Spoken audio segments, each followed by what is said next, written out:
Bueno, mi gente, buen día. Esta es la videoclase número 2 del precurso de Henry.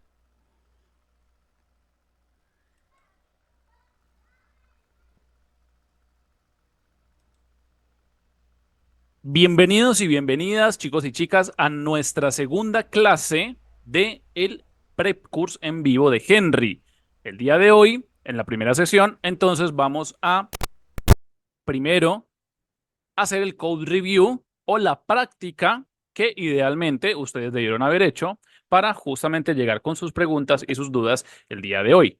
Vamos a hacer todo desde cero. Ayer creamos este primer repositorio con Git, el cual tenía algunos archivos y guardamos esos archivos en versiones. También validamos cómo yo podía viajar en el tiempo, entre comillas, dentro de ese proyecto e ir a unas versiones anteriores. El día de hoy voy a borrar esto de acá. Se fue, se perdió, no está más, porque no solamente vamos a crear una vez más y desde cero nuestro repositorio de Git, desde cero, su carpeta con sus archivos, sino que además vamos a aprender cómo sincronizar ese repositorio con GitHub. Recuerden que GitHub es un eh, host, un sitio web donde yo puedo albergar, hospedar proyectos con Git, con la tecnología de Git. Y obviamente pues compartir ese proyecto con más personas. Bien, también existen tecnologías como GitLab y Bitbucket que nosotros por el momento no vamos a aprender porque funcionan igual que GitHub, solamente que la forma de hacer ciertas cosas podría cambiar un poquitito, pero es la misma idea. Son sitios donde yo puedo albergar, hospedar repositorios de Git. Bien, entonces vamos a empezar desde cero. Vamos a arrancar un nuevo proyecto. Este proyecto va a ser un proyecto para una granja. En la granja necesitan que les hagamos una página web porque esta página web se va a encargar de llevar la contabilidad de los animales de la granja.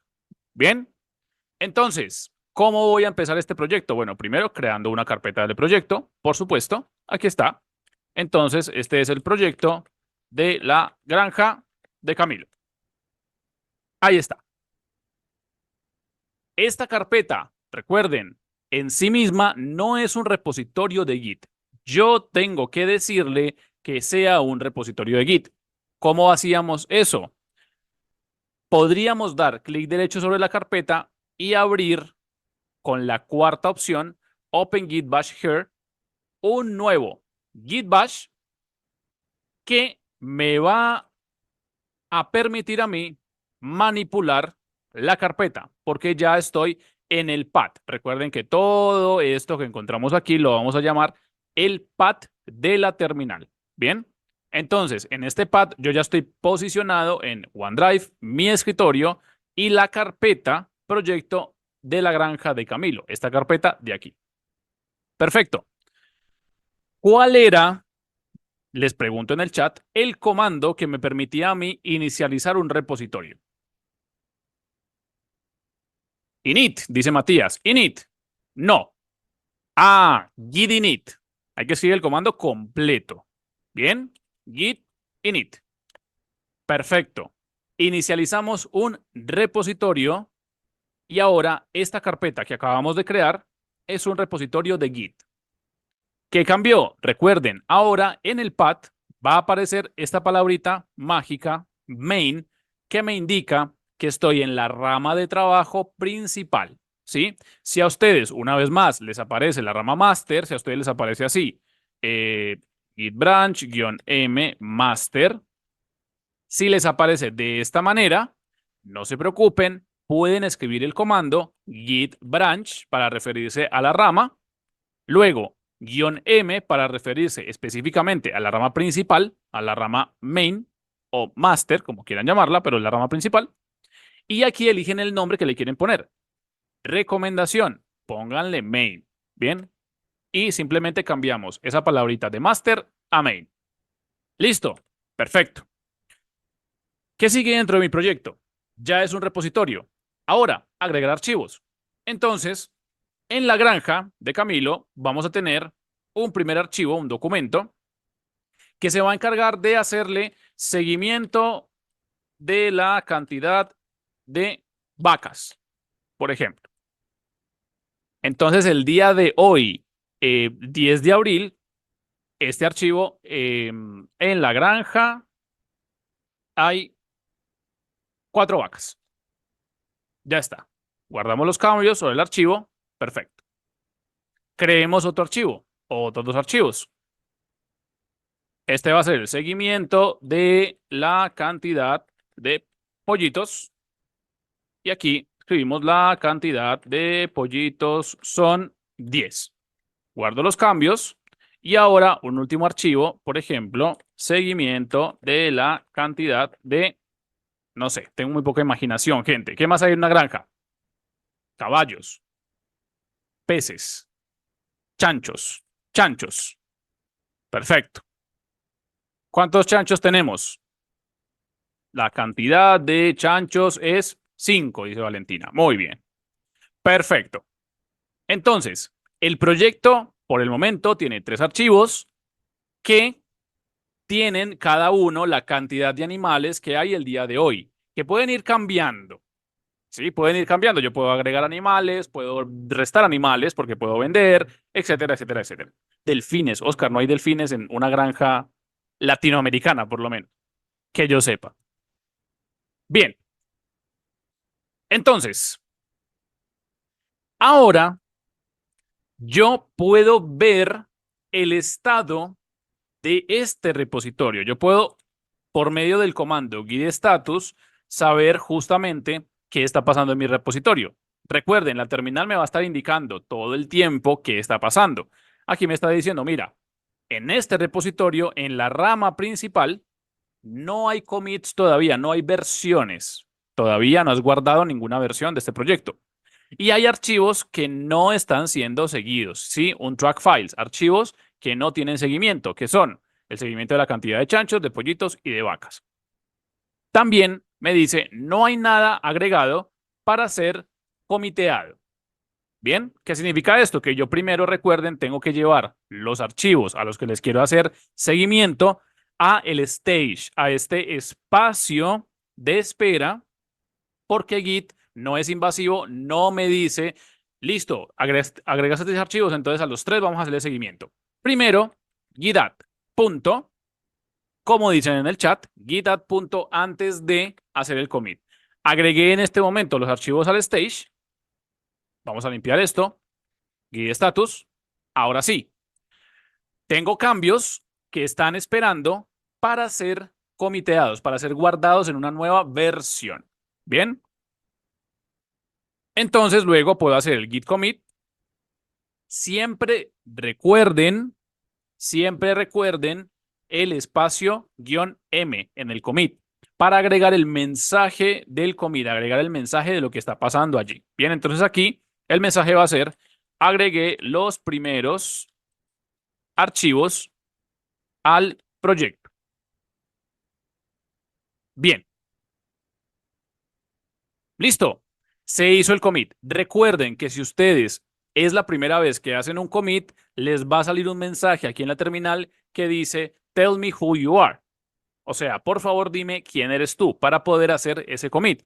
Y les van a salir el git config global user.email y ustedes tienen que poner el mail con el que se van a crear la cuenta de GitHub o si ya se la crearon, con el que ya se crearon la cuenta de GitHub y el git config global user.name con su nombre. Bien, entonces esa configuración deben hacerla, ¿sí? Para poder que hagan commits sin problema.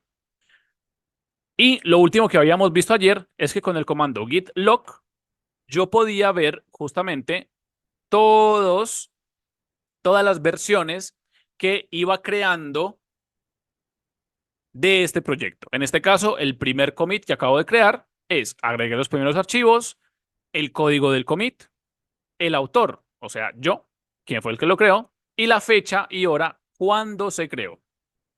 Hasta aquí habíamos llegado el día de ayer. Ahora pasamos a la siguiente parte, porque yo quiero que ese repositorio que acabamos de crear acá con 3 archivos que están en mi computadora, recuerden que en mi computadora decimos que está de forma local, yo quiero verlo en algún repositorio dentro de mi lista de proyectos de GitHub. Bien, recuerden que GitHub es un espacio donde yo puedo guardar mis repositorios. Todo esto son proyectos que yo he hecho. ¿Para qué? Por si la computadora se daña, se pierde los datos, se me daña el disco duro, por si cambio de computadora y estoy trabajando en una diferente, yo quiero poder guardar ese proyecto en alguna parte, en la nube, y poder descargarlo posteriormente. ¿Bien? ¿Cómo hacemos esto entonces? Primero, creamos la cuenta de GitHub. Ya lo debieron haber hecho. Se loguean en su GitHub, ingresan a GitHub y ya sea en la parte de repositories, donde yo estoy en este momento, o dándole clic en la parte superior derecha de la pantalla, pueden ir a Your Repositories también. Y aquí vamos a dar clic en este botón verde del lado derecho que dice New para crear un nuevo repositorio. ¿Bien? Y ojo al piojo aquí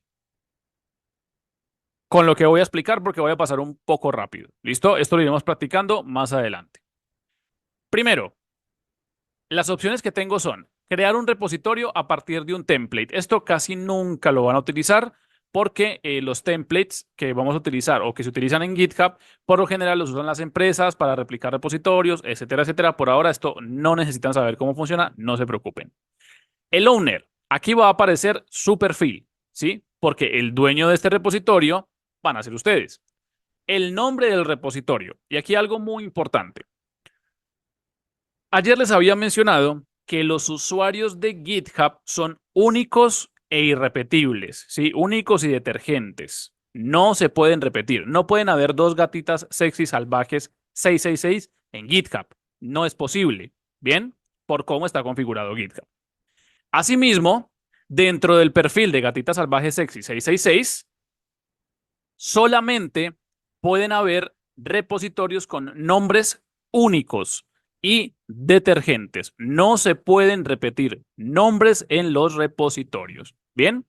Entonces, por ejemplo, si yo intento hacer un repositorio llamado Groover, ¿sí? Fíjense que me dice, no, este repositorio Groover ya existe en esta cuenta. ¿Por qué o a qué se debe esto? Resulta que si yo ingreso a mis repositorios, aquí está el repositorio de Groover. Cuando yo ingreso a este repositorio, fíjense el link del repositorio, el link que uno ya sabemos que es un link, cuando lo escribimos en el navegador, es https://github.com/ mi nombre de usuario y luego barra el nombre del repositorio. Estas dos cosas son únicas en GitHub. Entonces, cada link de GitHub hace referencia siempre a un usuario y a un repositorio. Otro ejemplo, si nosotros vamos al repositorio de Henry, fíjense en esto. El repositorio es github.com/soyhenry/fst prepcurse fullstack. ¿Sí? Bueno, todo el nombre del repositorio. Entonces, ¿qué les quiero decir con esto?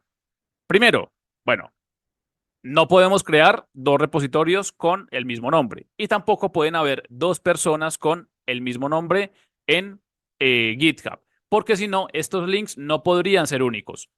Si yo le digo a GitHub, GitHub, quiero ir a los repositorios de Soy Henry, él me va a decir, sí, yo sé quién es Soy Henry. No me va a preguntar, no, es que tengo el Soy Henry 1, el Soy Henry 2, el Soy Henry de Argentina, el Soy Henry de, no sé, Europa, de Francia y el Soy Henry de África. No, no, existe un solo Soy Henry en GitHub. ¿Bien? Y lo mismo con el repositorio. No, yo quiero ir al repositorio del prep course de Soy Henry. No, pero es que tengo el repositorio del prep course 1, el prep course 2, no. Solamente hay un repositorio de prep course de Soy Henry. Bien, entonces esto recuerden, a mí me gusta mucho contextualizar el porqué de las cosas. Por ahora no se preocupen, esto no es, si es relevante, no tanto, pero ténganlo por ahí guardadito dentro de su conocimiento. Los usuarios y los nombres de los repositorios de los usuarios son únicos. Bien, entonces este proyecto este repositorio, ojo, puede llamarse como yo quiera, ¿sí? No tiene que llamarse exactamente igual proyecto de la granja de Camilo, porque resulta que yo no voy a sincronizar los nombres de las carpetas, que esto es algo muy común que las personas suelen confundir. ¿Qué significa esto? Yo aquí, esta carpeta, le puse nombre proyecto de la granja de Camilo. ¿Sí? Yo acá puedo hacer un enter. Sí, perfecto. Bien. Esta carpeta que está en mi computadora en este momento, a ver si puedo dar clic. No, se pegó el cursor. Ay, auxilio, ayuda. Ahí está. A ver, otra vez. Segundo intento. Ah, perfecto. Bien, este repositorio que yo creé en mi computadora de forma local, o sea, este de aquí, proyecto de la granja de Camilo, está acá en este caso. Bien, y yo estoy creando un repositorio en GitHub, o sea, vamos a crear un espacio vacío, una carpeta vacía, dentro de GitHub para sincronizarla y llenarla con la información que tengo de forma local. Pero el proyecto en GitHub debe tener un nombre. El nombre que yo escribo aquí, nombre del proyecto en GitHub, no tiene que llamarse exactamente igual al nombre del repositorio de forma local, ¿sí? Esto no se tiene que llamar igual. ¿Por qué? Porque lo que yo voy a sincronizar es esta carpetita llamada .git, ¿sí? Esta carpetita .git va a guardar la dirección web, ese link que yo les indiqué, que tiene el nombre de usuario y el nombre del repositorio, aquí va a quedar guardado en la sincronización. Lo que significa que el nombre es irrelevante. Yo le puedo escribir cualquier nombre al repositorio. Entonces aquí pongámosle proyecto granja nada más, ¿sí? Así nada más. ¿Qué más puedo crear o qué más puedo agregar a la hora de crear el repositorio en GitHub? Puedo darle una descripción, pero fíjense que es opcional. O sea, yo puedo escribir aquí algo o no. Y la descripción simplemente va a ayudar a dar más contexto de qué es el proyecto. Este proyecto es para hacer seguimiento a los animales de una granja, por ejemplo. ¿Sí? No la voy a escribir porque es opcional, no es obligatorio. Siguiente. Si el proyecto va a ser público o privado. ¿Cuál es la diferencia? Los proyectos públicos, cualquier persona en Internet, como dice aquí, puede ver ese repositorio. Cualquier persona en Internet va a poder ver este repositorio. Y aquí los llevo también a un ejemplo. Resulta que GitHub no solamente es un sitio para yo guardar repositorios, sino que funciona como una red social de desarrolladores, donde los desarrolladores sí suben sus proyectos, pero yo puedo buscar otros proyectos o puedo buscar a otros desarrolladores. Entonces yo quiero buscar algún proyecto que tenga integrado la palabra pollitos dentro de él. Y fíjense lo que sucede. Inmediatamente GitHub me filtró 3.300 líneas de código que tienen la palabra pollitos integradas en alguna parte de los repositorios. Tengo 95 repositorios que tienen la palabra pollitos en alguna parte. Y fíjense en esto.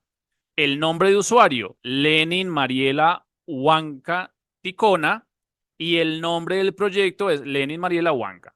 El nombre de usuario, Ale Reyes 1598, y el repositorio se llama Pollitos. Y así puedo ver todos, nombre de usuario, repositorio, nombre de usuario, repositorio. Y tengo 95 de estos. Y también tengo 27 usuarios que tienen el nombre Pollitos en alguna parte de su usuario. Bien, todos estos repositorios son públicos. Yo puedo ingresar, por ejemplo, a este repositorio de Dan Chisama y puedo ver todo el código. Fíjense que lo estoy viendo. ¿Sí? Allí estoy viendo todo el código de este repositorio porque es público y también lo puedo descargar. Hoy vamos a aprender en un ratito a cómo descargo el repositorio y cómo lo mantengo actualizado. ¿Cuál es la diferencia? Que este repositorio no es mío, este repositorio es de Danchi Sama. Yo sí puedo descargar el repositorio, pero yo no puedo subir cambios en él. Cuando hacemos esta sincronización entre repositorios, si yo tengo los permisos porque soy el dueño del repositorio o porque me invitaron a participar en ese repositorio, puedo subir cambios, ¿sí? Ese subir cambios es una palabra que no hemos aprendido, pero es con el comando git push. Yo subo cambios desde, perdón, desde mi local, los subo a GitHub y yo puedo descargar el repositorio con otra palabra que aún no conocemos, que es git clone. Bien, yo puedo clonar el repositorio desde GitHub a mi local y puedo pushear cambios a GitHub, o sea, a la nube, solamente y siempre y cuando tenga los permisos para hacerlo. Bien, tranquilos que ya vamos a ir a la práctica de todo esto.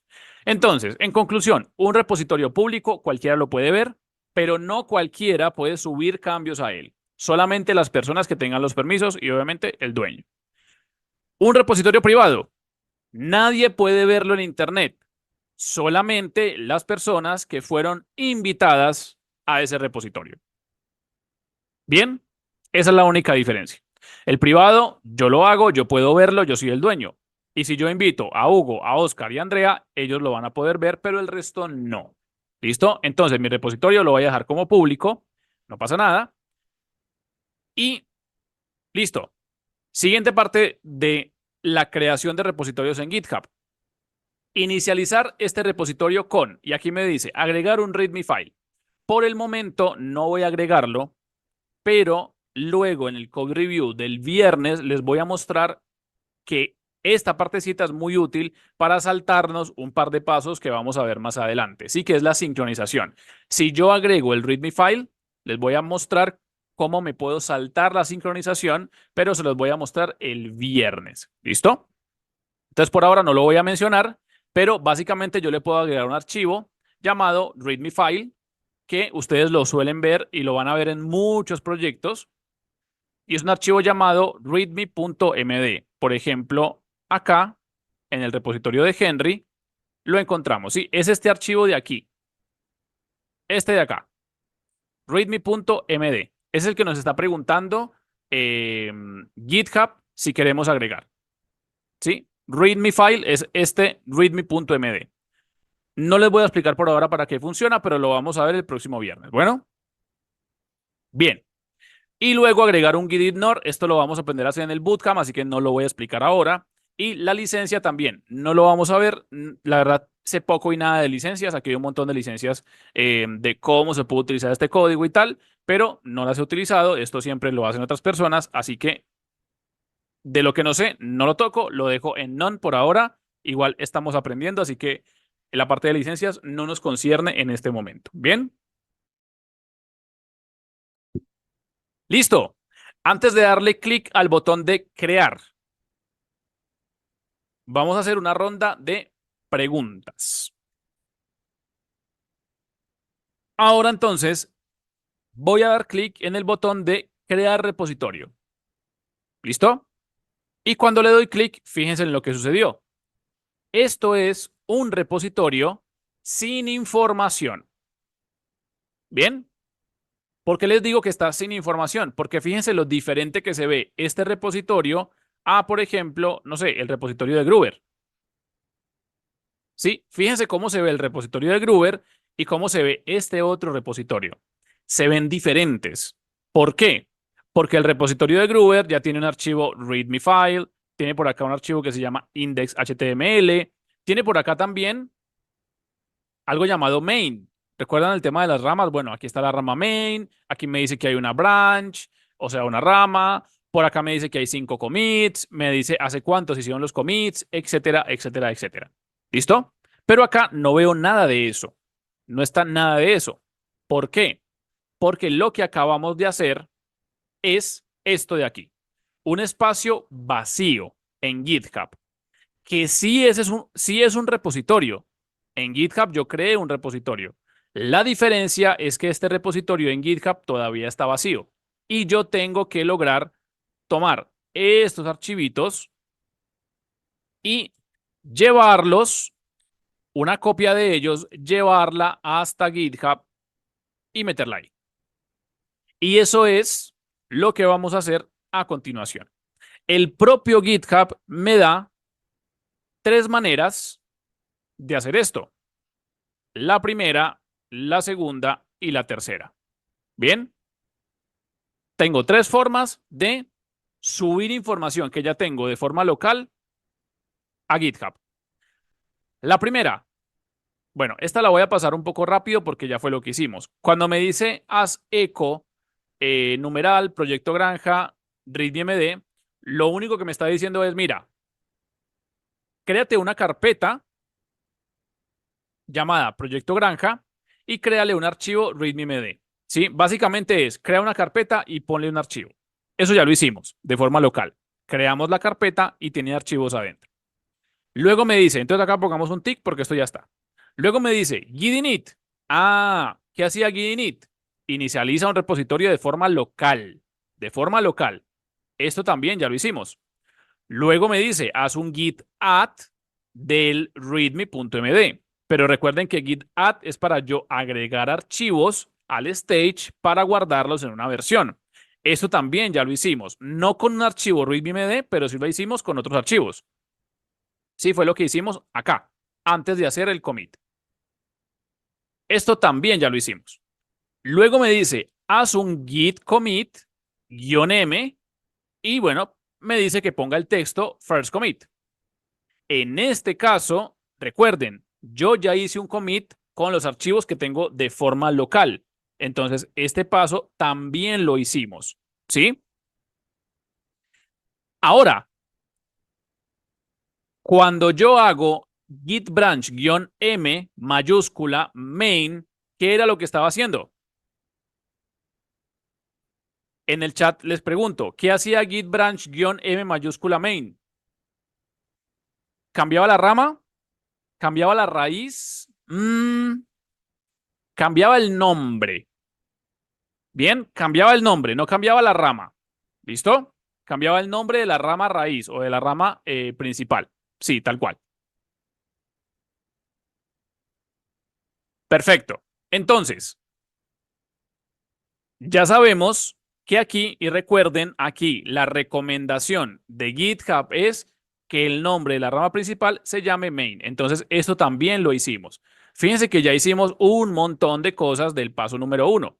Y ya voy a estas dos, porque en el paso número 2 también ya hicimos este de acá, git branch-m mayúscula main. Esto ya lo sabemos hacer. Y fíjense que este git remote at origin y este git push-u origin main son el mismo acá y acá. O sea que de todo lo que hemos visto, solamente nos faltan aprender dos cosas, que son los últimos dos comandos que acabo de señalar.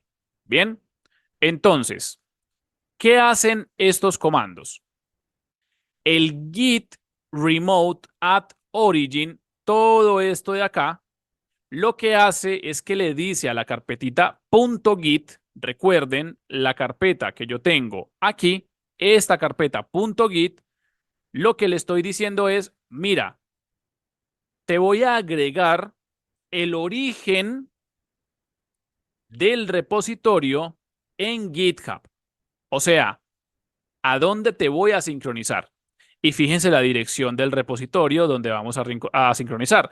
https://github.com Brian C. Pineda, que es mi usuario, y proyecto-granja.git. Porque recuerden que este repositorio de GitHub es un repositorio. También tiene la carpetita .git. Y yo voy a sincronizar la carpeta .git de este repositorio junto con la carpeta .git del repositorio de forma local. Bien, entonces, hagamos eso. Voy a hacer el git remote at origin. Y acá obviamente no vamos a escribir el link a mano porque sería muy tedioso. Entonces yo puedo copiarlo con control C y voy a mi terminal y aquí no hagan control V porque no va a funcionar. Pueden hacer clic derecho, pegar, ¿sí? Paste o shift insert. Pero bueno, clic derecho, pegar es lo mismo. ¿Listo? Si no les funciona, a veces puede que les haga un salto de línea o algo del estilo, no importa. Borran y vuelven a copiar e intentan pegar hasta que pegue. ¿Bien? Enter. No pasó nada. Fíjense que la terminal me devolvió el prompt. Recuerden que cuando no me responde nada y simplemente me entrega otra vez para yo escribir me devolvió el prompt. Pero en realidad lo que sucedió es que ya sincronicé el repositorio local. Esta carpeta ya está sincronizada en este momento con este repositorio de GitHub. Bien, ya esta carpeta tiene la sincronización. O sea, la parte de hacer la flechita y sincronizar, ya la hice. Pero si yo actualizo esta página, todavía no tengo los archivos, todavía no están. ¿Por qué? Porque me falta el último pasito, hacer un git push. Y el git push es justamente tomar los archivos de forma local y empujarlos, pushearlos a GitHub, enviárselos a GitHub. Entonces aquí me dice, mira, haz un git push -u origin main. Bien, el -u origin es solamente para asegurarse o forzar de alguna manera que vaya a la rama llamada main. Entonces escribo git push -u origin main. Y si todo sale bien, aquí me dice, mira, pasaron un montón de cosas, pero todo funcionó correctamente. Ahora, una aclaración también en este punto. Si es la primera vez que ustedes pushean a GitHub y cuando lo hagan por primera vez, no les va a pushear inmediatamente. ¿Por qué? Porque GitHub primero, así como Git tiene que saber quiénes son ustedes, GitHub también tiene que saber quiénes son ustedes. Entonces se les va a abrir una ventanita, estén pendientes de esto, no se los puedo mostrar porque yo ya tengo todo configurado, pero tengan presente esto, se les va a abrir una ventana de su navegador con un cartelito que tiene unas letras azules que dice como algo como sign in o loguearse en GitHub, le van a dar clic a ese botón, los va a traer a GitHub y tienen que darle permisos, ¿sí? Les va a salir algo como permisos, GitHub, push. Vamos a ver si me sale alguna imagen así. Um, mm, mm, mm. Bueno, no me sale, pero les va a pedir que se loguen, obviamente, se van a loguear y les va a pedir algo como esto, ¿sí? Algo así creo que es. Em, Entonces, pendientes de eso, ¿sí? A ustedes no les va a pushear inmediatamente. Vuelvo y se lo recuerdo. No les va a pushear inmediatamente. Cuando intenten pushear, se les va a abrir una ventana del navegador. Entonces, fíjense que se les abre una ventana por ahí en su navegador, aparte de las que ya tienen abiertas, y le dan clic al botón para loguearse con GitHub, se loguean y luego le dan autorización a GitHub. Le dicen, sí, mira, yo desde esta computadora quiero pushear información. Bien, es un paso importante también. Listo, ya pushe los cambios. Como ya los pushe, yo debería entonces actualizar la página de GitHub y ahora sí ya tengo un proyecto como el que les mostré antes, que tiene archivos, ¿sí? Ya tengo archivos dentro de este proyecto en GitHub, en la nube, que tienen su rama main, tienen el nombre del commit, fíjense acá el nombre del commit, hace cuánto tiempo se hizo y está todo ok, está funcional. Bien, a partir de aquí, ¿qué sigue? Bueno, seguir actualizando este proyecto.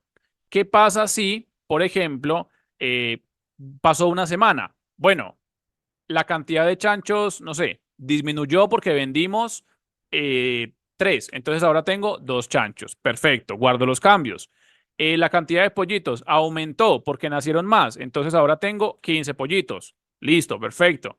Y la cantidad de vacas también aumentó porque nació otra vaca. Entonces pongamos que hay 5 vacas. Bien, modifico los archivos. Si yo hago un git status, ahora me dice, mira, hay 3 archivos que fueron modificados. Lo que puedes hacer es guardar los cambios. Entonces hacemos git add punto para agregar todos los archivos al stage. Aquí están. Y ahora git commit -m segundo commit, o bueno, actualizamos la cantidad de animales. Ya está. Listo. Guardé el commit, guardé la nueva versión, pero esta versión del proyecto todavía no está en GitHub. Todavía si yo actualizo, fíjense que sigo en la primera versión. Tengo solamente un commit. ¿Qué me faltó hacer? Hacer un git push. Ya no tengo que escribir todo el comando git push-origin main, simplemente git push y él va a pushear los cambios. Bien, si actualizo, ahora sí me sale, fíjense, actualizamos la cantidad de animales y hace cuánto se hizo este commit ahora mismo y ya tengo 2 commits. Bien, listo.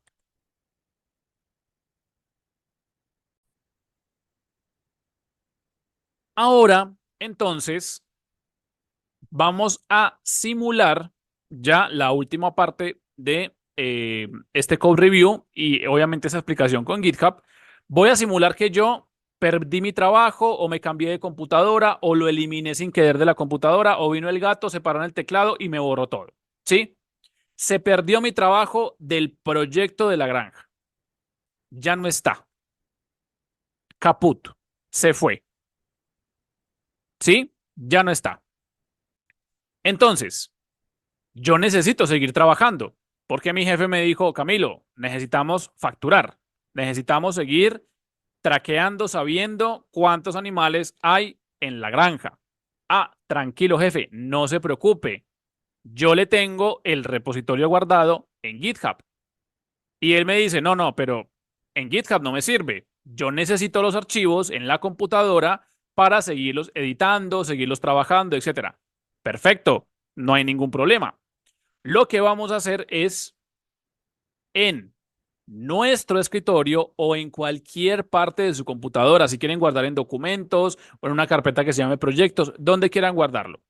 Vamos a abrir una nueva terminal, un Git Bash preferiblemente. En este caso, estoy parado en el pad del escritorio y vamos desde GitHub a ir a este botoncito que dice Code. Clic en Code y aquí fíjense que me dice, mira, puedes clonar este repositorio. Clonarlo es justamente como descargarlo a mi computadora de forma local. Y aquí me está entregando el link del repositorio, que es justamente de esto ya hablamos, es el link del repositorio. Yo lo voy a copiar. Copio este link. Listo, perfecto. Y el comando que voy a utilizar es el comando git clone para clonar el repositorio. Y aquí vamos a pegar clic derecho, paste, pego el link que me entregó GitHub, presiono la tecla Enter y fíjense que me dicen estoy clonando dentro de Proyecto Granja. ¿Por qué está clonando dentro de Proyecto Granja?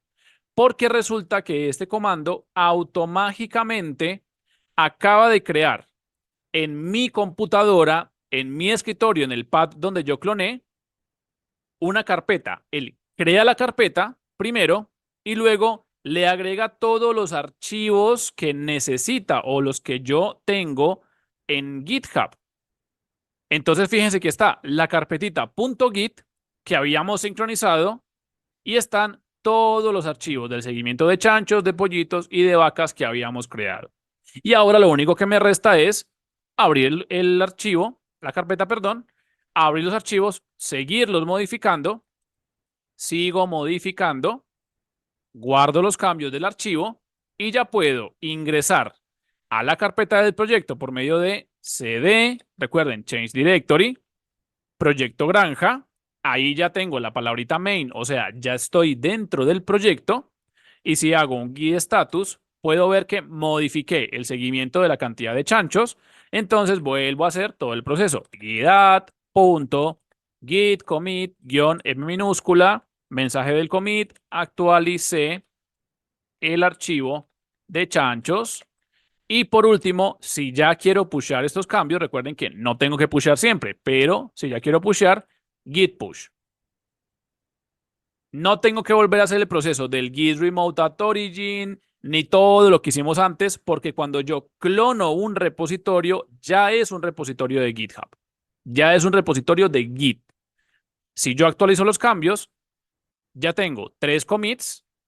El último commit fue este. Actualicé el archivo de chanchos, se hizo en este momento, en este instante, y tiene justamente dentro del archivo la información que yo había escrito en el último commit que creamos. Bien. Por último, y para finalizar,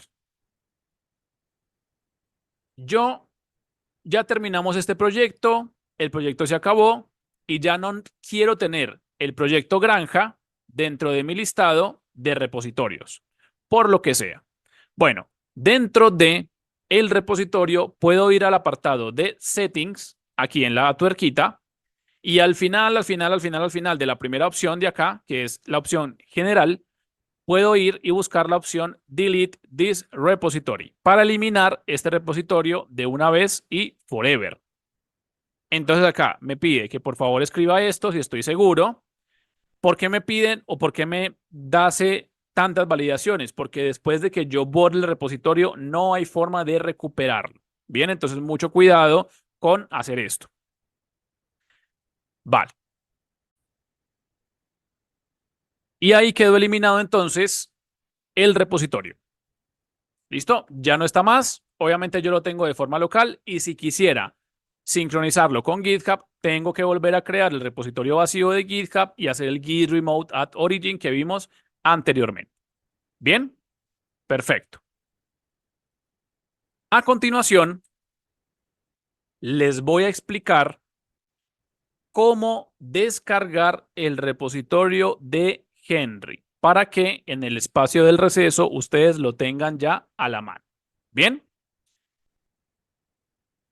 Este link ustedes lo van a encontrar también en la página de admisiones en Estudia a tu ritmo.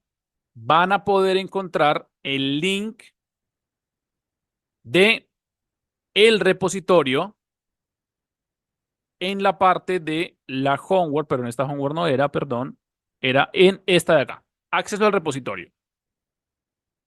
Sí, aquí está, repositorio del Prep Course de Full Stack. También está la explicación del video de qué es lo que tienen que hacer. Voy a ir al link, fíjense que le doy en ir, inmediatamente me lleva al repositorio de Henry. ¿Por qué sé que es de Henry? Por el link aquí y por la parte de aquí superior. Acá me indica que este repositorio es de Soy Henry y acá en el link también, ¿sí? En el link de la página web. ¿Qué es lo que van a hacer? No van a ir al botón de Code y clonar. No van a hacer esto. ¿Por qué? Porque este repositorio es de Henry. Ustedes no van a tener permisos para pushear la información. Y lo que queremos es subir la información de las tareas, porque van a haber bastantes tareas y la idea es que ustedes mantengan esas tareas realizadas y, por supuesto, actualizadas en su GitHub. Entonces, ¿qué es lo que van a hacer? Van a ir al botón que dice fork, este botón de aquí. Forkear un repositorio es hacer una copia exactamente igual de este repositorio, pero en mi propio GitHub. Entonces yo le voy a dar clic en fork y aquí lo van a dejar así tal cual. Bien, acá les va a salir su perfil, a mí no me sale porque yo ya lo tengo. Bien, yo ya tengo el repositorio de Henry, pero lo dejan así tal cual y le dan en Create Fork. Bien, recuerden, yo ya lo tengo, por eso no lo puedo volver a forkear, pero cuando le den clic en Create Fork, básicamente lo que va a hacer es que los va a llevar a su perfil y les va a salir de esta manera. ¿Sí? Cuando terminen de forkear. ¿Listo?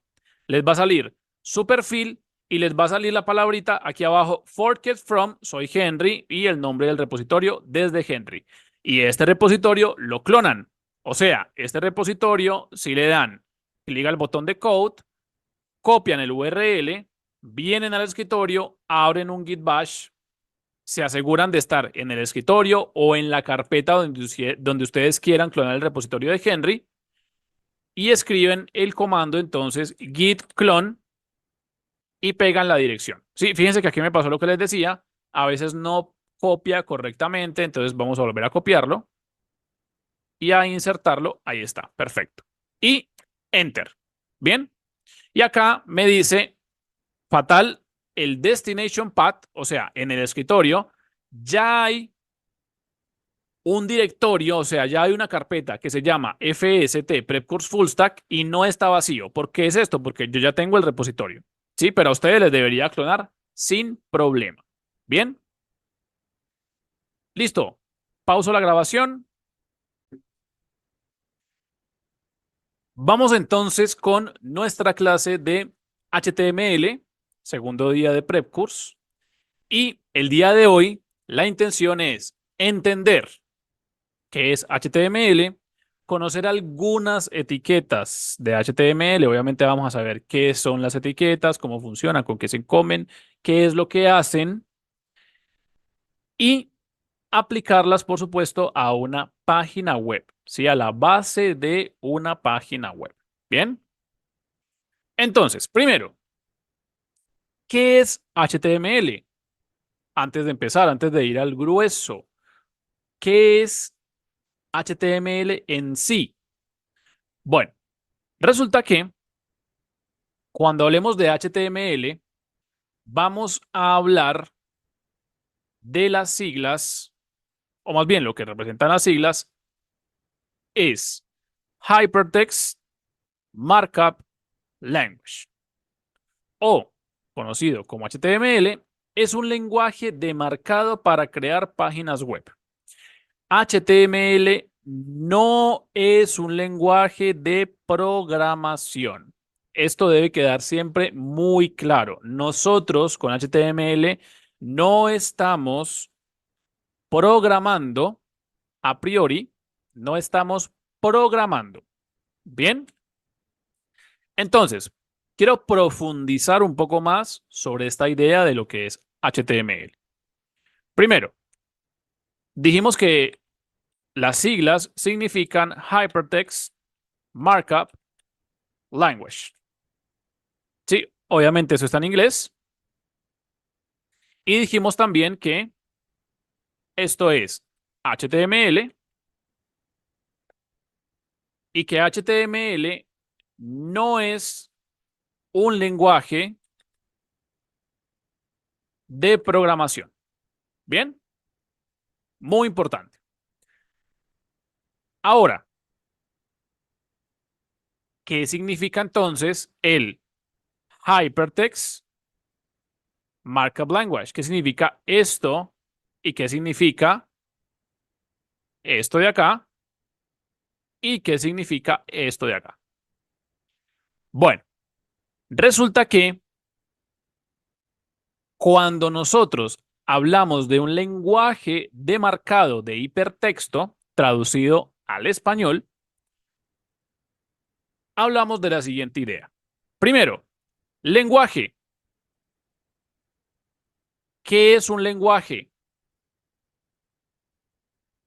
En general, cuando nos dicen lenguaje, ¿a qué hace referencia esta idea del lenguaje? Y para esto vamos a hablar un poquitito de español, ¿sí? De cómo funciona. En realidad sería como el idioma, sí, el idioma inglés, el idioma español, el lenguaje es de dónde vienen los idiomas y tenemos lenguas romances, germánicas, etcétera. Bueno, de eso no voy a profundizar, pero sí de algunas ideas importantes de aquí. Siempre que nos hablen de la palabra lenguaje, lenguaje de programación, lenguaje de marcado de hipertexto, lenguaje de algo, vamos a tener en cuenta tres características principales que nos conciernen. Hay un montón más, pero yo les voy a mencionar tres. Primero, el lenguaje está compuesto por palabras reservadas. Palabras que se utilizan en ese lenguaje. Segundo, El lenguaje está compuesto de una sintaxis. Y por último, está compuesto de una semántica. Y estas tres cosas las tienen los lenguajes en general, pero también los lenguajes de programación y el lenguaje de marcado de hipertexto que es HTML. ¿Qué significan cada una de ellas? Bueno, vamos a un ejemplo. Digamos que esto es un error, pero digamos que el español es un lenguaje, el inglés es un lenguaje y, no sé, el francés es un lenguaje. Palabras reservadas del español. Cuando yo quiero saludar en español, ¿qué puedo decir? Puedo decir hola. Por ejemplo, hola es una palabra en español. Si yo intento saludar en francés a una persona que hable francés con un hola, no me va a entender qué significa hola como saludo, porque no es una palabra reservada del francés. Porque en francés la palabra reservada para saludar es bonjour. Y en inglés tenemos hello o hi o bueno, todas las otras palabras que me sirven. Entonces, cada lenguaje tiene sus palabras reservadas y las tenemos que aprender. Tenemos que aprender las palabras del lenguaje. Asimismo, tenemos que aprender las palabras que usa HTML o las palabras que utilizan los lenguajes de programación. Python, Java, JavaScript, C, C++, C Sharp, .NET, etcétera, etcétera, etcétera. Bien, entonces lo primero es palabras reservadas del lenguaje. Hay que aprenderlas. Siguiente, la sintaxis. La sintaxis es escribir correctamente esa palabra. Si yo digo, quiero saludar a esta persona y quiero decirle hola o escribir en un texto un hola, yo no puedo escribir, por ejemplo, no sé, hola o hola, ¿no? O hola, o bueno, todas las vertientes raras que se imaginen. Yo tengo que escribir correctamente la sintaxis de esa palabra. Yo no puedo escribir hello. Esto no sabe qué es el inglés. No puedo escribir la sintaxis errónea de las palabras porque no se va a entender el mensaje. ¿A quién le estoy escribiendo yo cuando escribo el lenguaje de marcado? Al navegador. El navegador necesita que yo escriba bien la sintaxis del HTML. ¿A quién le estoy escribiendo yo cuando escribo un lenguaje, perdón, un programa de programación, valga la redundancia? Al motor que lee ese lenguaje o al compilador. Yo tengo que escribir bien las palabras reservadas para que quien va a leer ese mensaje lo entienda correctamente. Y por último tenemos la semántica. La semántica hace referencia en un sentido genérico, no voy a profundizar en esto, al orden en el que escribimos esas palabras para que tengan un sentido. Por ejemplo, quiero un saludo más completo en español. Ah, bueno, perfecto. Hola, ¿cómo estás? Sería un mensaje más completo en español. Pero yo no puedo preguntarle a una persona en español, ¿estás como hola para saludar? No tiene sentido. La semántica está errónea. Asimismo, el lenguaje necesita el HTML que yo escriba correctamente el orden de esas palabras, que yo escriba correctamente la palabra y que escriba las palabras reservadas que representan algo para ese lenguaje, tanto para el HTML como para los lenguajes de programación. Bien, hasta aquí un poquito de contexto de cuando nos hablen del lenguaje, ¿sí? Cuando nos hablen de el lenguaje de programación, el lenguaje de algo, estas son las características principales por ahora, porque bueno, son muchas más cosas. Yo tampoco soy profesor de lenguas, probablemente me equivoqué en alguna de estas cosas, pero eh, esas tres cosas principales siempre ténganlas en la cabeza. Bien, ahora, Siguiente punto. Ya hablamos del lenguaje. Marcado. ¿Por qué hablamos de marcado? Porque HTML utiliza algo llamado etiquetas. Etiquetas. Y las etiquetas ayudan a marcar. ¿Sí? ¿Han visto cuando uno va al supermercado y están las etiquetas de los precios que están marcando el precio del producto? Bueno, es lo mismo. Vamos a utilizar una estructura de etiqueta propiamente del HTML, también llamados tags HTML, y por eso es de marcado. Van marcando lo que está sucediendo en la página web. ¿Bien? Y por último, hablemos de qué es hipertexto o por qué existe esta palabra hipertexto dentro del HTML. Resulta que el hipertexto no es una idea o no es una palabra específica del HTML. El hipertexto es una idea que viene de antaño de los filósofos, ¿sí? No sé, Aristóteles, Platón, bueno, los filósofos de antes que pensaban cosas, dijeron que el hipertexto es la capacidad de conectar ideas a través de palabras. Si yo, por ejemplo, les digo a ustedes la palabra herramienta, sin necesidad de decir la herramienta específica, ustedes pueden estar pensando en un martillo, un destornillador, tuercas, tornillos, en un serrucho, pueden estar pensando en herramientas, pero fíjense que la palabra herramienta no evoca específicamente ninguna de ellas, simplemente es una herramienta. Y si yo les digo, por ejemplo, taller, bueno, taller también me evoca herramientas, me trae a pensar en autos, motos, me trae a pensar en herramientas más grandes, ¿no? Estas máquinas hidráulicas que levantan los autos para verlos por debajo. Bueno, eso para mí es un taller, pero fíjense que yo en ningún momento tuve que mencionar las partes específicas del taller. Bueno, eso es el hipertexto. El hipertexto es la capacidad de conectar ideas a través de palabras. ¿Qué significan cuando yo traigo una palabra y la puedo conectar con otras? Entonces, en conclusión, HTML es un lenguaje que tiene sus propias palabras reservadas, su semántica y su sintaxis para yo escribir correctamente ese lenguaje. Pero es un lenguaje que va marcando ideas que conectan con otras ideas. ¿Y quién para mí es el mejor demostrando esto que les estoy diciendo? Wikipedia. Ay, perdón, escribí mal. Aquí está. Wikipedia, que todos lo hemos utilizado alguna vez,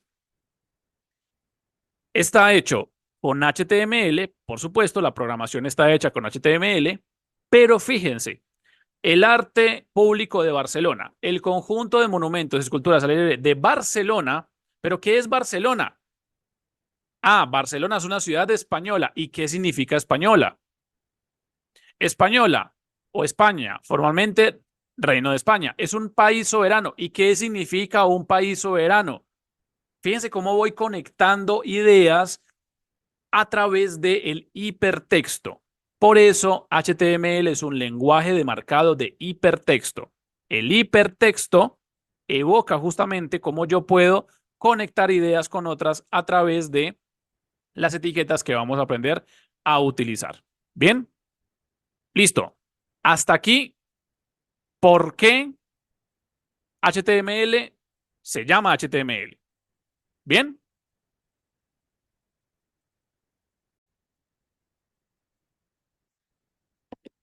Entonces, ¿cómo es la estructura de una página web de forma inicial?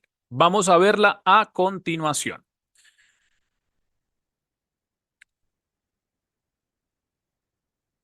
Voy a crearme por aquí una carpetita. Vamos a ponerle mi primer página web. Vamos a abrir nuestro VS Code. Ojo con esto, no lo hagan en casa todavía, les va a quedar el video, lo van a poder hacer ustedes cuando esté el video. Si no lo hagan conmigo, por favor, préstenme atención. El VS Code lo tengo así. Voy a arrastrar la carpeta, fíjense acá, arrastro la carpeta al VS Code para que se sincronicen. ¿Qué significa esta sincronización? Aquí está el nombre de mi primer página web, que es el nombre de la carpeta. Si yo creo archivos, acá yo tengo la opción, fíjense arriba, de dar clic en New File. Esto es un archivo. Tengo que darle una extensión, por ejemplo, .txt. ¿Y qué sucedió en la carpeta del escritorio? También se creó el archivo llamado un archivo. Si creo una carpeta, carpeta 1, también se crea dentro de la carpeta del proyecto. Y si a esta carpeta le agrego otro archivo, también se crea ese archivo dentro de esa carpeta. ¿Sí? Lo mismo si yo elimino todo esto.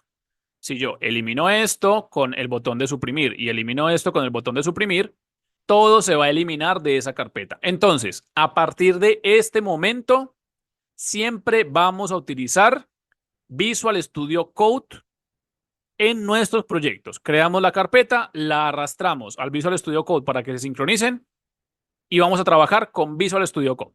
¿Bien? Listo. Aclarado ese punto, vamos a crear archivos que, dependiendo de lo que queramos hacer, van a tener una extensión u otra. En el caso de HTML, vamos a crear un archivo generalmente llamado, ojo con esto, vamos a empezar a hablar de buenas prácticas en programación. Generalmente, el primer archivo que creamos en nuestro proyecto HTML se va a llamar index, de índice. Y la extensión va a ser .html, ¿sí? Bien. Los archivos .html son leídos por los navegadores. El navegador es la herramienta. Así como tenemos el Word para leer los archivos .doc, bueno, el navegador lee .html. Así como tenemos .ppt y los abre el PowerPoint, o CSV y lo abre el Excel, o .jpg y lo abre el visualizador de imágenes de Windows, etcétera. Bueno, HTML lo lee el navegador.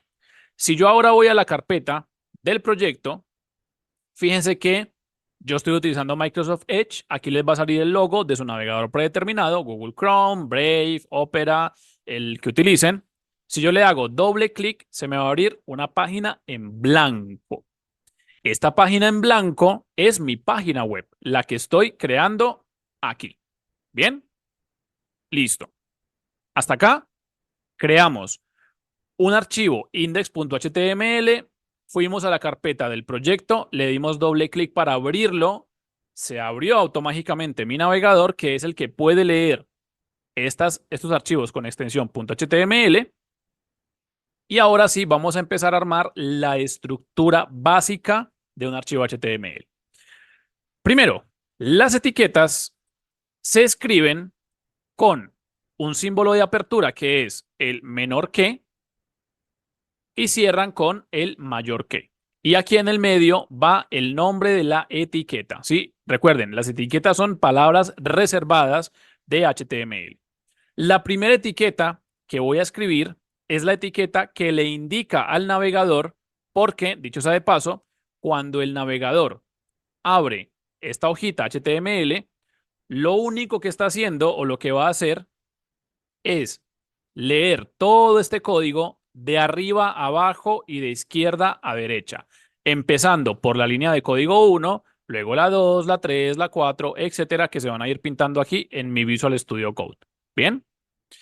Entonces, la primera etiqueta que voy a escribir es signo de admiración, doc type, para indicarle al navegador el tipo de archivo que está leyendo.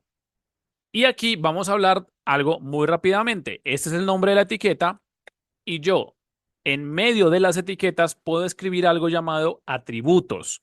Los atributos los vamos a ir conociendo lentamente, no se preocupen, pero el atributo del doctype es HTML, que me permite indicarle justamente al navegador que lo que está leyendo a continuación va a ser una página HTML.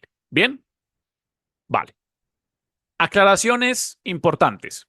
La primera, todos los cambios que yo vaya haciendo en este archivo, tengo que guardarlos.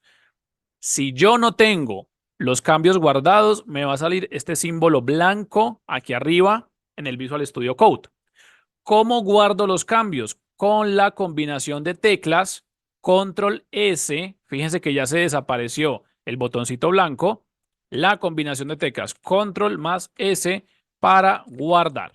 ¿Listo? Ténganlo ahí presente. Control S, guarda. Bien. ¿Qué más sigue? Ya le dije al navegador que está leyendo un archivo HTML.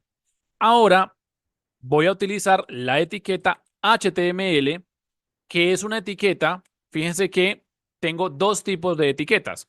Las que no tienen etiqueta de cierre, por ejemplo, doctype solamente tiene apertura, pero HTML tiene apertura y cierre.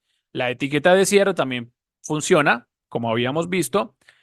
Símbolo de menor que para abrirla, luego una barra en diagonal para indicar que esta es la etiqueta que cierra, luego el nombre de la etiqueta y el símbolo de mayor que para indicar que esa etiqueta en particular está cerrándose. Bien, la etiqueta HTML va a envolver todo mi proyecto.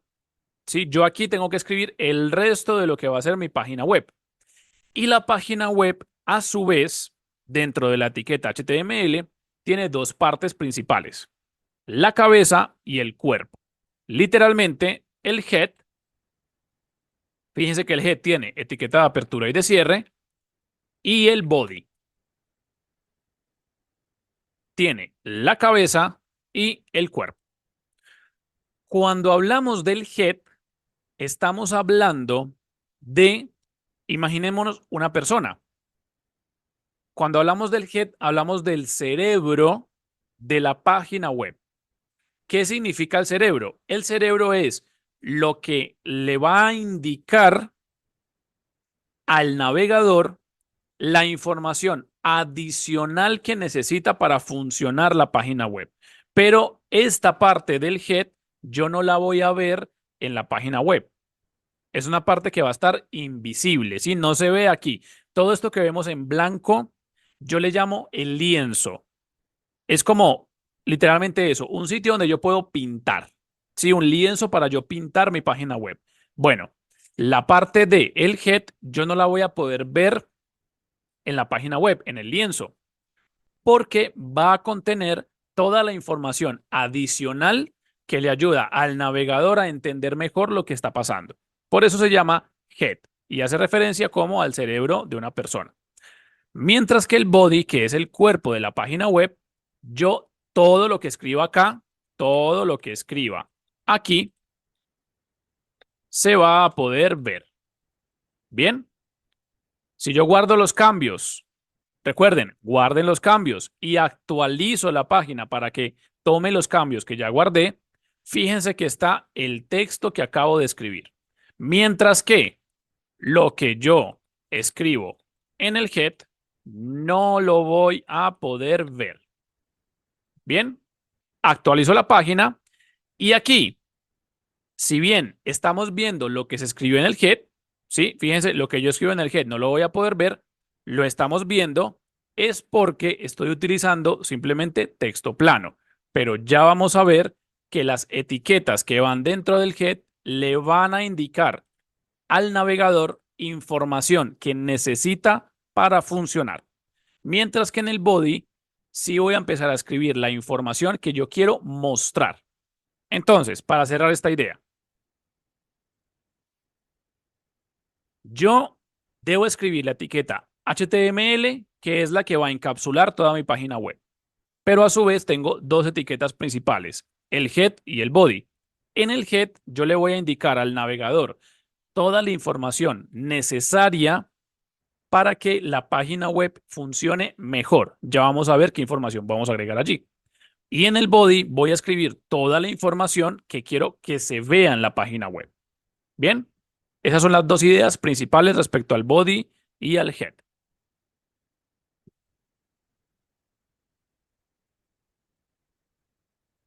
Bien, Entonces, continuando. En la etiqueta HTML vamos a agregar un atributo. ¿Recuerdan los atributos que son estos que aparecen como en verdecito en el Visual Studio Code? Bueno, yo puedo agregar un atributo llamado lang, que significa language. Este atributo es el que va a ayudar al navegador a saber si es en inglés o en español la página web. Entonces acá yo le puedo poner es de español o en de inglés o el idioma en el que va a estar escrito. Un atributo que se suele utilizar, ahí está. Y dentro del head voy a escribir la etiqueta meta. La etiqueta meta hace referencia a metadatos o, como les decía, información adicional que le va a ayudar al navegador a entender lo que está pasando. Y el primer atributo que voy a escribir es el charset, que es la codificación de la página web. Cuando hablamos de codificación significa qué símbolos va a utilizar la página web. Por ejemplo, si son los símbolos arábigos que incluyen la ñ, las tildes y otros símbolos que, por ejemplo, no son símbolos asiáticos, que tienen obviamente pues sus propios símbolos, vamos a utilizar la codificación UTF-8. Bien, esta codificación le indica al navegador que puede leer o que va a leer los símbolos ñ, tildes, etcétera, etcétera, etcétera. Otro tipo de codificación, obviamente, pues no leería estos símbolos. Bien, entonces fíjense, recuerden, en el head va la información adicional que necesita el navegador saber para poder leer mejor la página web. Siguiente metadato. El metadato llamado viewport. Vamos a escribir el atributo name y entre comillas, el valor del atributo va a ser viewport. ¿Qué significa viewport? Significa el tamaño de la pantalla. Es muy diferente si yo estoy viendo la página web. Perdón, creo que borré el texto. Sí, bueno, no importa, dejémoslo así. Es muy diferente si yo veo la página web de ese tamaño, que es el tamaño de mi pantalla, así la veo de ese tamaño, por ejemplo, en un celular. O si la veo de ese tamaño, por ejemplo, en una tablet. Y obviamente los celulares también tienen diferentes tamaños.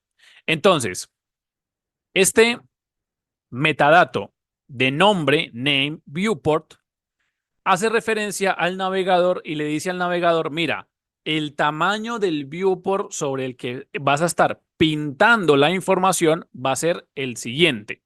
Y aquí debemos agregar otro atributo llamado content que lleva dentro de él el tamaño de la pantalla. Escribimos width igual al device guión width, o sea, el tamaño del dispositivo, coma, initial scale igual a 1,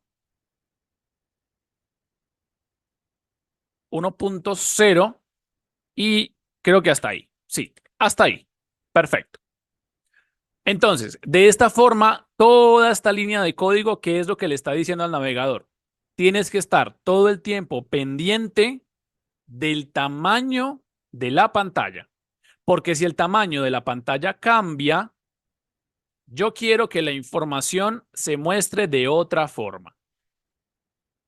A eso que acabo de decir, la información se muestre de otra forma dependiendo del tamaño de la pantalla, lo vamos a llamar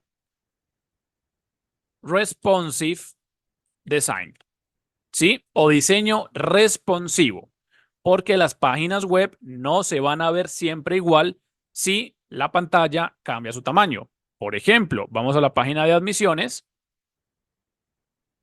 Si yo veo la página de admisiones en una pantalla grande, fíjense cómo se ve.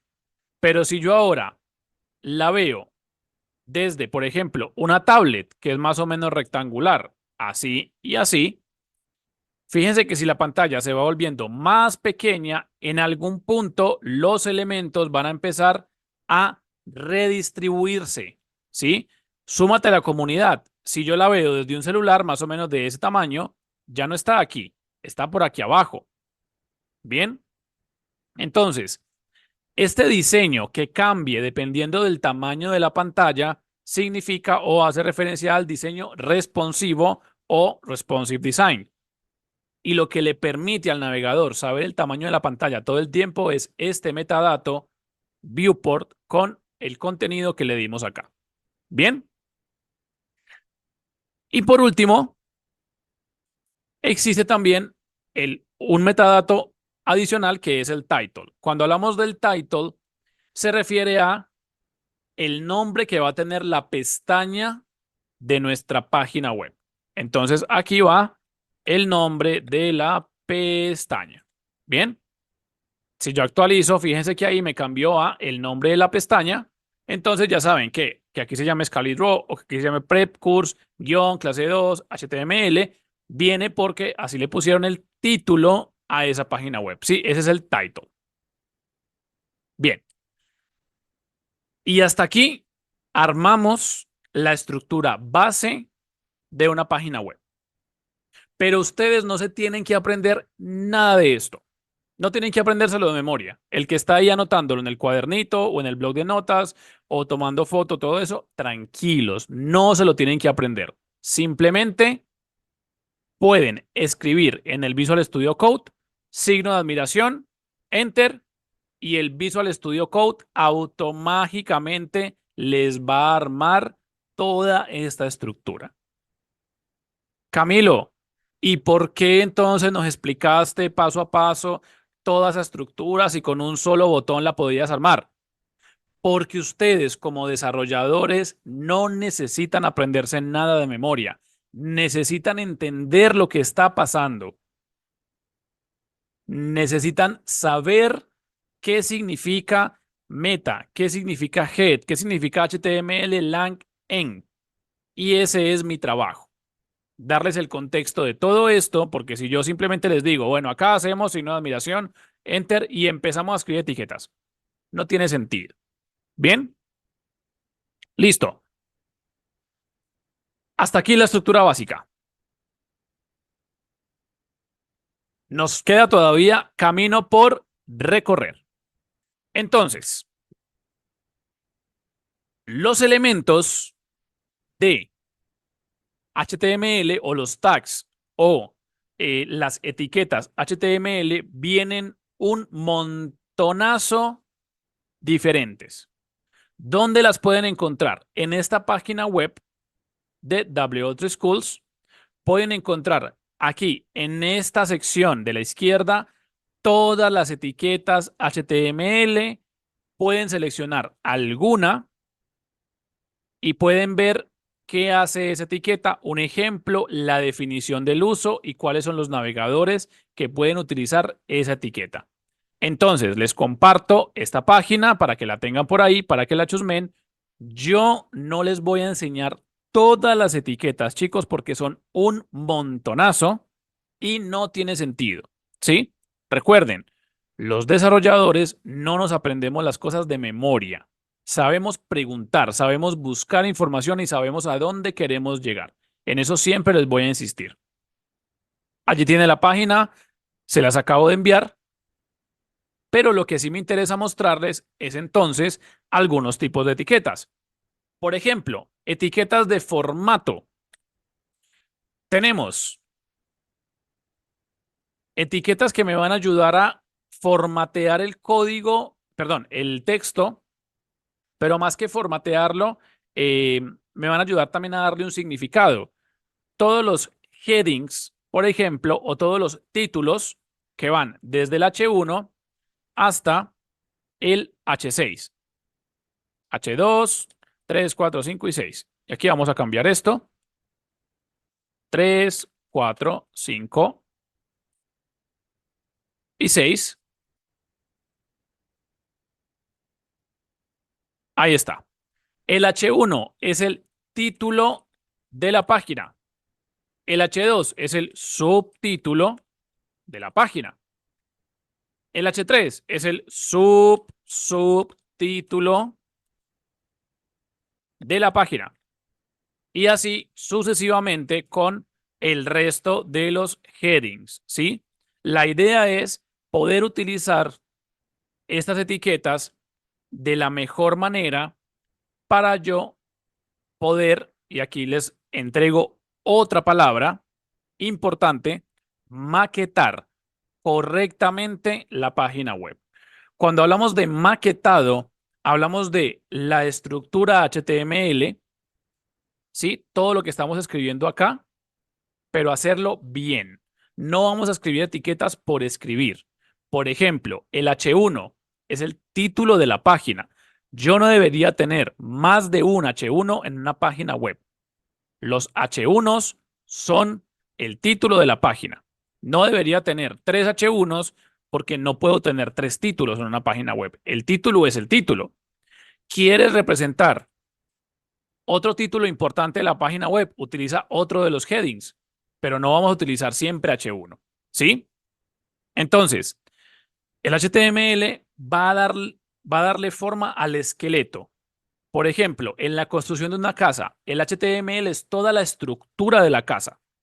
Luego con CSS, que lo vamos a ver este viernes, es ya la pintura. ¿Cómo lo pintamos? ¿De qué color? ¿Dónde ponemos la maceta? ¿Dónde ponemos la mesita de noche? ¿Dónde ponemos el candelabro? ¿Sí? El CSS es la decoración de la página web. El HTML es toda la estructura. Tenemos que tener una buena estructura en nuestro HTML. ¿Bien? Asimismo, entonces, tenemos todos los headings. También tenemos, por ejemplo, la etiqueta de párrafo y un montón más, ¿sí? Aquí también hay un montón de etiquetas más. Entonces vamos a hacer un párrafo, vamos a pintarlo, a mostrar un par de etiquetas y a avanzar porque hay bastante que mostrar. Entonces, el párrafo es simplemente la etiqueta P y aquí yo puedo escribir un párrafo. Y si lo vemos en nuestra página web, se va a ver de esta manera. Bien, un párrafo. Hay una forma de escribir mucho texto. Si yo quiero, por ejemplo, escribir mucho texto, pero tengo poca imaginación, pueden escribir la palabra lorem, así, lorem, en el Visual Studio Code, y esto nos va a ayudar a entregarnos un montón de texto para hacer pruebas. Sí, fíjense, yo puedo escribir lorem varias veces y él me va a ir entregando, esto creo que es un poema, si mal no recuerdo. ¿Para qué es? Simplemente para simular mucho texto. Yo necesito mucho texto en la página web. Bueno, ahí está. Es para simularlo. ¿Bien? Y aquí adentro del texto yo puedo, por ejemplo, empezar a utilizar las etiquetas que habíamos visto. Por ejemplo, la etiqueta strong, que es la etiqueta para la negrilla. Y yo digo, yo quiero que todo este texto hasta aquí sea strong. Ah, perfecto. Entonces, ese texto desde ahí hasta ahí va a ser en negrilla. Ah, pero también quiero que sea cursiva. Bueno, vamos a agregar entonces la letra, la etiqueta I, que es de itálica para las cursivas. Perfecto. La puedo agregar antes o después del strong. Es lo mismo. Lo importante es que si la está encerrando, va a ir en letra cursiva. ¿Bien? Eso es lo importante. ¿Listo? Y asimismo, como les decía, entonces tenemos también el B para texto en negrilla, el M también para cursiva, el U para subrayado, el big para hacer el texto más grande, etcétera, etcétera, etcétera. Bien, no las voy a mostrar todas porque son un montón, pero ustedes van entendiendo la idea.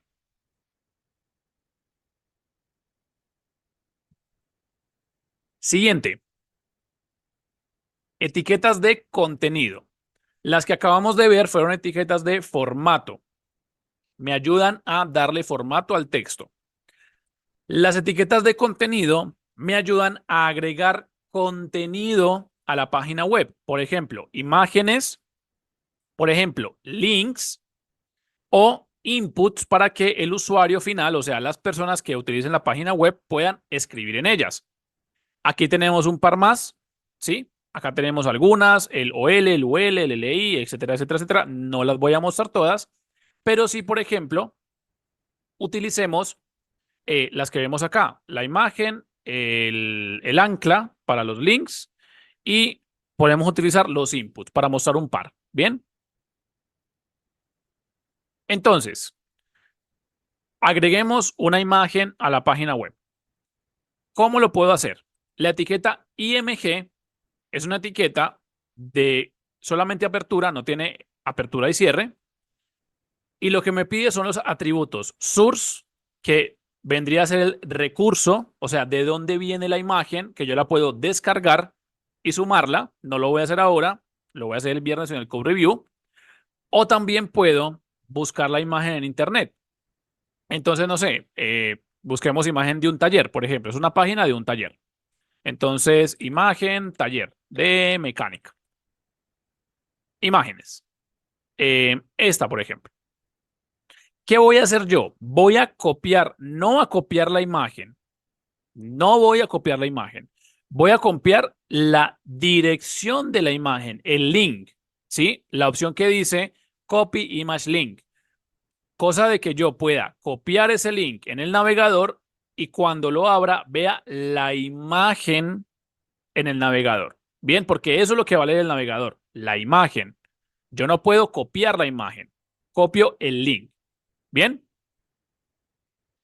Entonces, copio el link de la imagen, lo pego en el source, acá, y en el alterno, en el atributo alt, va un nombre descriptivo de la imagen. Entonces, el nombre descriptivo es taller de mecánica. ¿Por qué es importante esto? Ya lo vamos a ver. Pero antes de verlo, si yo actualizo la página, aquí tengo la imagen, es una imagen enorme. Así que vamos a hacerle zoom out a esto, ¿sí? Aquí tengo la imagen del taller de mecánica. Pero ¿qué pasa si la imagen la tumban, ya no existe, ya no está, se cae, etcétera, etcétera, etcétera? Digamos que la imagen ya no está. Bueno, el alterno me ayuda a mí con el nombre de lo que debería ir en esa imagen. ¿Sí? O en ese espacio de la página web debería ir una imagen. Fíjese que me muestra una imagen como rota y dice taller de mecánica. Entonces, vamos a hablar el próximo viernes en el code review de qué es mejor, si descargar la imagen y tenerla en la computadora o traerla desde internet. Bueno, no, como que vamos a hablar un poco de eso. Ahora no voy a profundizar porque me interesa más mostrarles los tipos de etiquetas. ¿Listo? Bien. ¿Qué más puedo hacer? Esta imagen está muy grande, así que vamos a buscar una pequeña. Herramientas, tamaño, icono. Bueno, icono es muy poco. Mediano.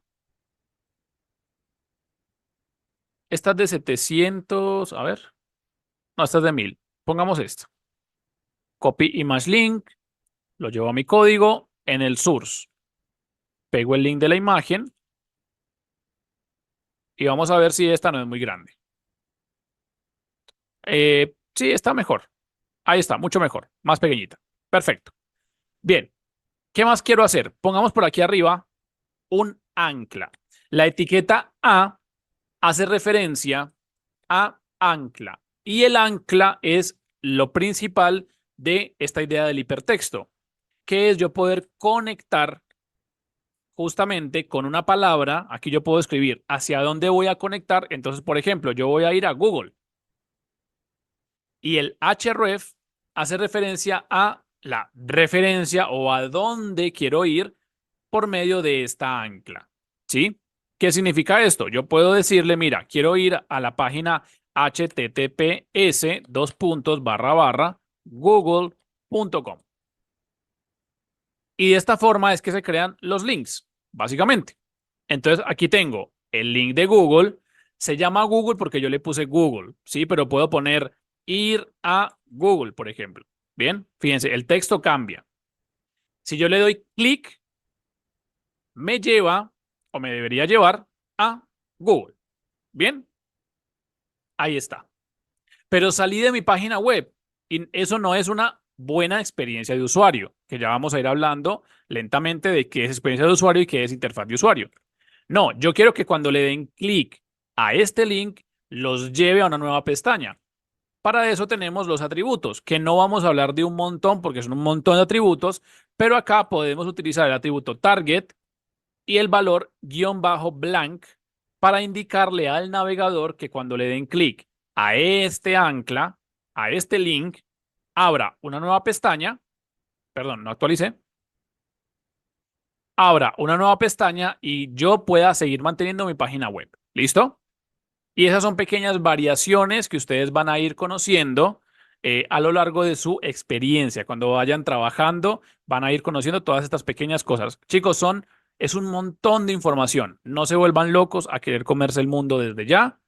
Vayan haciéndolo paso a paso, vayan haciendo las prácticas y con el tiempo van a ir aprendiendo todos estos detalles. Bueno, bien.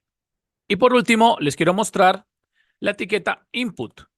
La etiqueta input tampoco tiene etiqueta de cierre, simplemente de apertura. Y lo que me permite de forma más básica es agregar información a la página web. O que el usuario pueda, por ejemplo, escribir en la página web. Fíjense, esto es un input de tipo texto. Denme un segundito, hago un salto de línea acá con BR. BR y HR son saltos de línea. El BR no se ve, el HR es esta línea negra. O creo que es, no me acuerdo cuál es cuál. No, el HR es la línea negra. ¿Sí? El otro es como un enter y ya está. Entonces, el input de tipo texto es este. El input, por ejemplo, de tipo password es justamente los inputs que solemos utilizar nosotros cuando escribimos nuestro usuario y contraseña. Entonces, fíjense, cuando nos vamos a loguear a una página web y vemos estos puntitos, es simplemente un input de tipo password. Los inputs de tipo password para los navegadores se van a ver así, puntitos en vez de texto. Pero por detrás, en el fondo, es texto. Lo que yo estoy escribiendo acá es texto. ¿Bien? Y así tengo otro montonazo de inputs. Por ejemplo, tengo el input de tipo color. Tengo también el input. Voy a copiar aquí un par.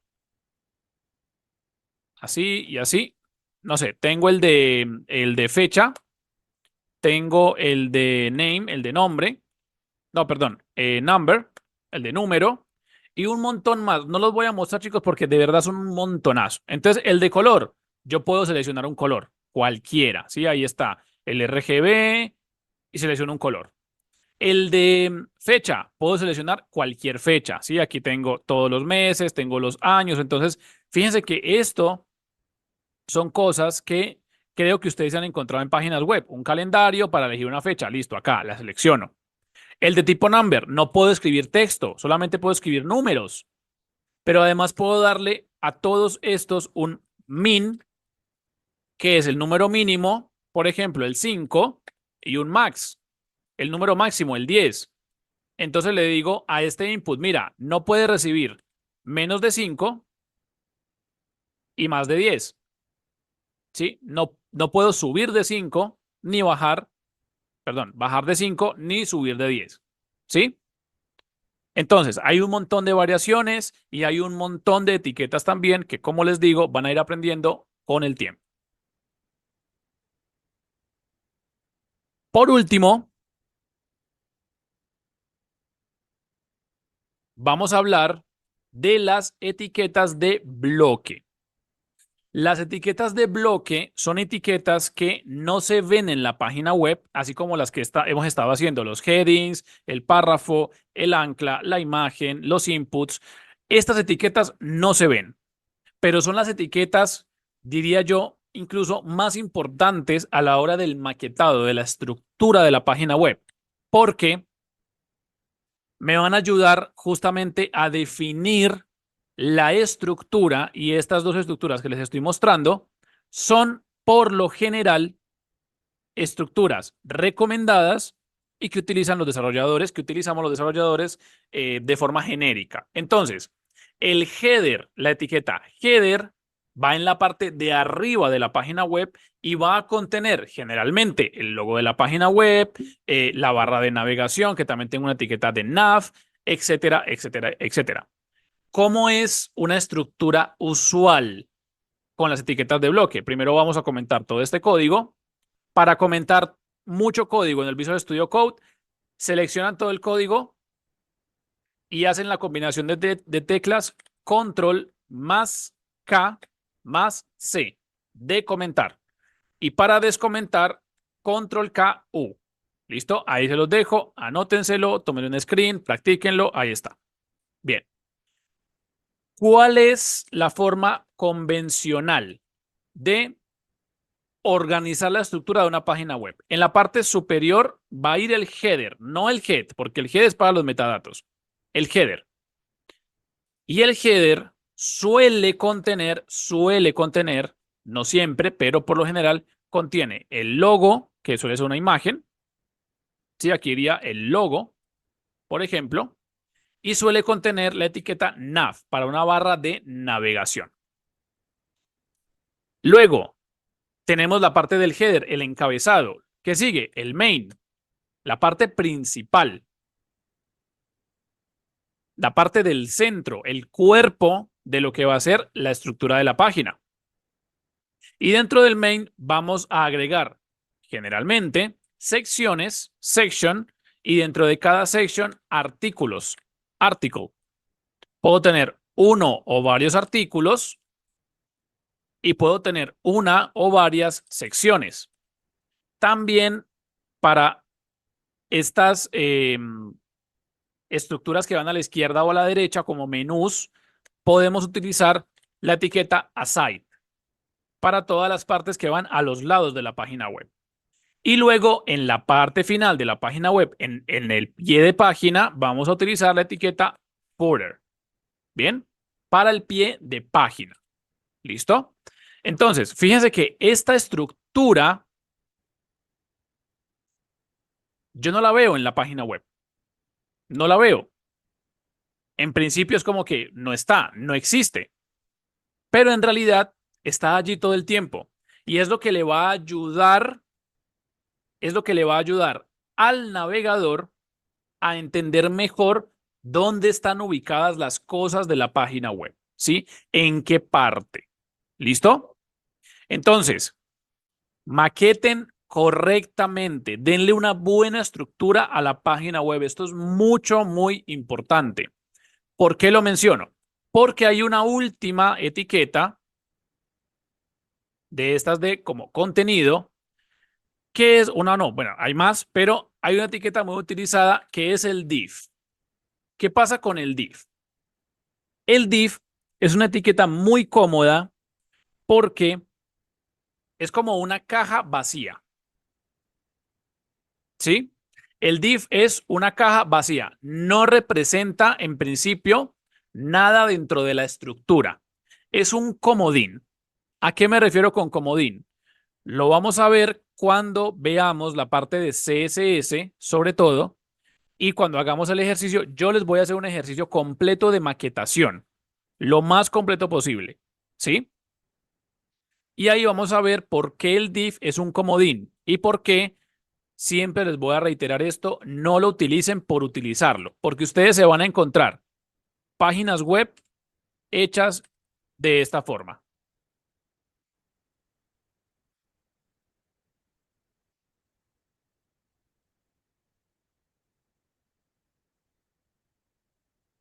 Se van a encontrar esto, chicos.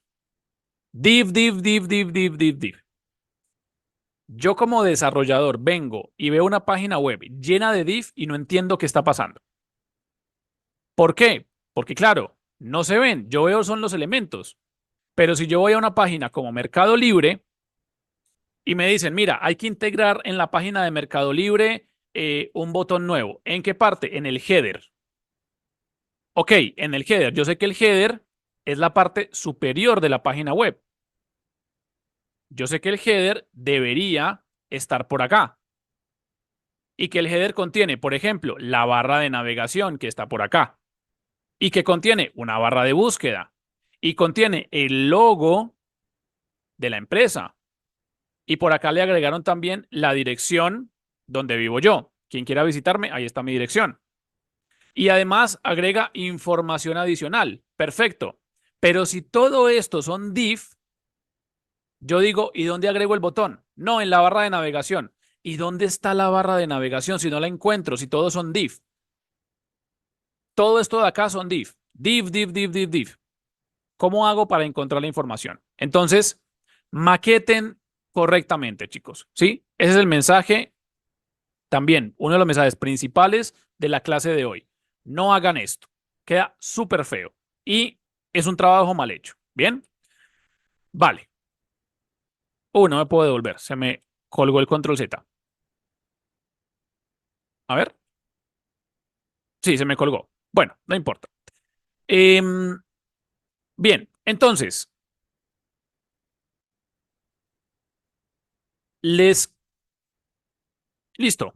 Para resumir, aprendimos qué es HTML, aprendimos algunas de las etiquetas, recuerden que son un montón, y aprendimos un par de cositas más sobre las estructuras de las etiquetas, la estructura de la página web y cómo pueden empezar ustedes a crear su propia página web. Por último, y antes de despedirnos, deben hacer la tarea.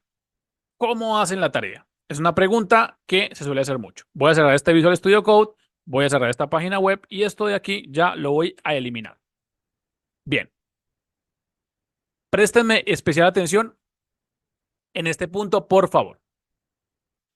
Cuando ya tengan clonado el repositorio de Henry, ya lo deben tener clonado, o sea, descargado, ojo, forqueado también. Recuerden que no pueden clonarlo directamente desde Henry.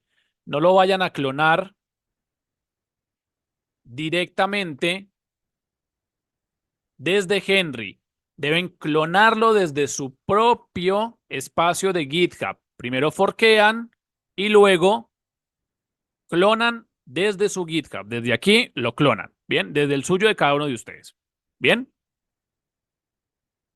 Ahora, cuando ya lo tengan, van a abrir un Visual Studio Code, lo abren y arrastran la carpeta del repositorio a ese Visual Studio Code para sincronizarlo.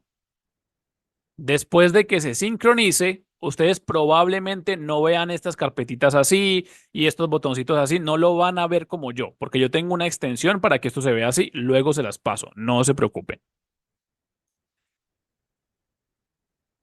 La clase 1, clase 2 y clase 3 solamente van a encontrar esos archivos que se llaman homework.md.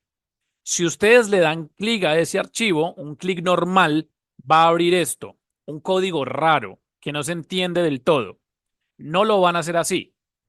Van a dar clic derecho, Open Preview, y ahora ese código raro se convierte en algo legible. Sí, se convierte en algo chévere de leer. Entonces, la clase 1, la homework, era la instalación de Node, Git, Slack. GitHub Desktop no lo instalen, no lo necesitan. Está aquí como recomendación, pero no es necesario. ¿Sí? Es para utilizar GitHub, pero no es necesario, no lo descarguen ni lo instalen. La clase 2 era crear justamente un repositorio, o sea, lo que hicimos hoy, creamos un repositorio de forma local y lo sincronizamos con GitHub. Aquí están un poco los pasos para que lo hagan. Así que esa tarea simplemente pueden replicar lo que hice yo. ¿Dónde lo pueden hacer? Aquí mismo dentro de la carpeta del Visual Studio Code pueden crear otra carpeta, crear un repositorio y subirla, pero recomendación, háganlo por aparte como lo hice yo para que hagan la práctica completa. ¿Bien?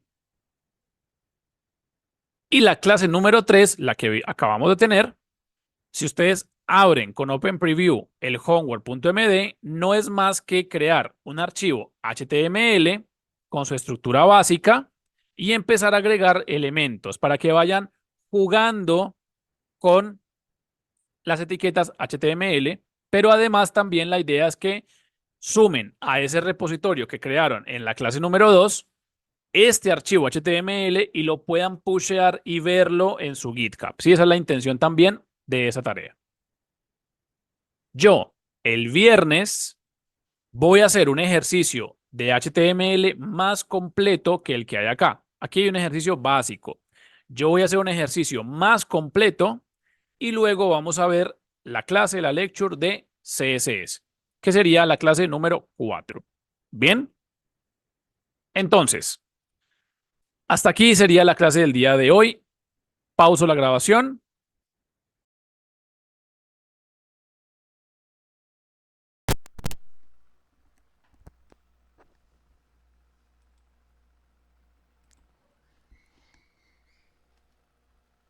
Bueno, instructor, muchas gracias.